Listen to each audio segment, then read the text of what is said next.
नमस्कार दोस्तों, जीवंत अकेडमी यूट्यूब चैनल पर आप सभी दोस्तों का एक बार फिर हार्दिक स्वागत है। आर.एस. अग्रवाल की किताब की सोल्यूशन क्लास हम कर रहे हैं। सोल्यूशन क्लास में पिछली क्लास में हमने वैल्यू मेथड से कुछ क्वेश्चन सॉल्व किए हैं, तो आज की क्लास में हम वैल्यू मेथड, ट्रिकी मेथड और कांस्टेंट मेथड तीनों मेथड यूज करेंगे। तीनों उपयोगी मेथड हैं। वीडियो को आप स्किप कर न देखें, तभी आपको लाभ मिलेगा। आइए क्लास स्टार्ट करते हैं। 7/10 काम ए 15 दिन में कर लेता है। इसके पश्चात वह बी की सहायता से शेष काम अगले 4 दिन में कर लेता है, तो दोनों मिलकर पूरा काम कितने दिन में कर लेंगे। तो आइए प्रश्न का सलूशन करते हैं। एक में से 7/10 हम घटा देंगे तो 3/10 काम ए और बी दोनों करते हैं अगले 4 दिन में, और प्रश्न में पूछा गया है पूरा काम ए और बी कितने दिन में करेंगे। तो कांस्टेंट मेथड से लगाएंगे। पूरा काम का मतलब एक काम, और एक काम ए और बी कितने दिन में करेंगे। तो 3/10 को हम राइट साइड में ले जाएंगे तो 10/3 हो जाएगा। तो 10 चौक 40/3, 13 सही 1/3 दिन में ए और बी पूरा काम समाप्त कर लेंगे। तो इस प्रकार से इस प्रश्न का हम सलूशन आसानी से कर सकते हैं। आइए आगे चलते हैं। ए किसी कार्य को 4 घंटे में, बी और सी मिलकर वही कार्य 3 घंटे में, और ए और सी मिलकर वही कार्य 2 घंटे में समाप्त कर सकते हैं। तो इस प्रश्न को हम वैल्यू मेथड से आसानी से लगा सकते हैं। आइए स्टार्ट करते हैं। 4, 3 और 2 का एलसीएम रखेंगे 12 कार्य हमने रख दिया। अब यहाँ कार्य का अनुपात बनाएंगे ए बी प्लस सी और ए प्लस सी के कार्य का अनुपात। 4 3 12, 3 कार्य ए का हुआ, 3 चौक 12, 4 कार्य बी प्लस सी का हुआ, 2 छक 12, 6 कार्य ए प्लस सी का हुआ। प्रश्न में आगे बढ़ते हैं। अगर ए प्लस सी का 6 कार्य है तो 3 कार्य उसमें ए का है, तो अगर हमें सी का कार्य लिखना है तो 6 में से हम 3 घटा देंगे तो 3 कार्य सी का मिल गया। फिर आगे बढ़ते हैं।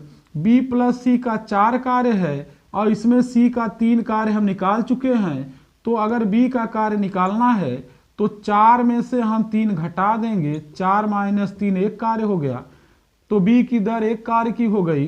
अब पूरा कार्य 12 है, बी की दर हमने प्राप्त कर लिया 1, तो बी कितना समय लेगा। तो 12 कार्य में 1 से भाग कर देंगे तो 12 घंटे में बी पूरा कार्य समाप्त कर लेगा। तो इस प्रकार से इस प्रश्न का आसानी से सलूशन कर सकते हैं। आइए आगे चलते हैं। बी जितने समय में कोई कार्य करता है उसके 1/6 समय में आधा कार्य करता है। तो सबसे पहले ए के समय और बी के समय का अनुपात बनाएंगे। अगर बी 1 घंटे में कोई कार्य करता है तो इसके 1/6 समय में, अर्थात 1/6 घंटे में ए आधा कार्य करता है, तो पूरा कार्य करने के लिए दूना समय लेगा। अब इसका हम जो है अनुपात बना लेंगे 2/6, 2 3 6 1/3। ए के समय और बी के समय का अनुपात हमें मिल गया। समय के अनुपात का हम व्युत्क्रम कर देंगे, उल्टा कर देंगे तो कार्य का अनुपात बन जाएगा। तो ए के कार्य और बी के कार्य का अनुपात हो जाएगा 3/1। कार्य का हम योग कर लेंगे तो 3 में 1 जोड़ेंगे 4 हो जाएगा। प्रश्न में दिया है दोनों मिलकर कार्य 10 दिन में करते हैं, तो यहाँ से दोनों का कार्य लिखेंगे 1/10। 1/10 कार्य में दोनों हैं, ए और बी दोनों हैं, तो यहाँ से हम 1/10 कार्य में बी का कार्य प्राप्त करेंगे, तो बी का कार्य 1/4 होगा। 1/10 का 1/4 बी का कार्य हमने लिख दिया। अब ये बी का कार्य हुआ 1/10 चौक 40। पूछा गया प्रश्न में बी पूरा समय कितना लेगा कार्य समाप्त करने में, तो कार्य का हम व्युत्क्रम कर देंगे, समय मिल जाएगा। इस प्रकार से बी पूरा कार्य 40 दिन में समाप्त कर लेगा। आइए आगे चलते हैं। ए बी से 3 गुना अधिक कार्य कुशल है, तो दोनों के कार्य का अनुपात हम बनाएंगे। जितने समय में बी 1 कार्य करेगा उतने ही समय में ये 3 कार्य करेगा, क्योंकि ए बी से 3 गुना अधिक कार्य कुशल है। प्रश्न में आगे बढ़ते हैं। अब कार्य का अनुपात हमें मिल गया तो दोनों के समय का अनुपात बना लेंगे। 1 संबंधित 3 हो जाएगा। कार्य के अनुपात का व्युत्क्रम समय का अनुपात होता है। ए का समय के लेंगे तो बी का 3 के लेंगे। दोनों के समयों का अंतर 60 दिया है। कम ज्यादा का मतलब अंतर होता है। अगर ए बी से 60 दिन कम ले रहा है तो बी ए से 60 दिन ज्यादा लेगा, और कम ज्यादा का डिटर्मिनेशन हम अंतर से करते हैं।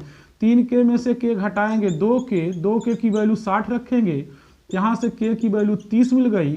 तो यहाँ ए का समय हुआ के की वैल्यू 30 दिन और बी का समय हुआ 30 × 90 दिन। अब प्रश्न में पूछा गया है दोनों मिलकर कार्य कितने दिन में करेंगे, जो हमने पूर्व में ट्रिक बताई है कि दोनों मिलकर कितने दिन में करेंगे, एक्स वाई बट्टे एक्स प्लस वाई का हम यूज करेंगे। एक्स की वैल्यू 30 रखेंगे, वाई की 90 और एक्स प्लस वाई कर देंगे 9 3 12 120, 3 चौक 12। इस प्रकार से ये 90/4 हुआ। डिवीजन करेंगे, 2 से डिवीजन करेंगे तो 45/2 हो जाएगा। 45 में 2 से भाग कर देंगे तो 22.5 दिन आ जाएगा। तो इस प्रकार से ए और बी दोनों मिलकर पूरा कार्य 22.5 दिन में समाप्त कर लेंगे। आइए आगे चलते हैं।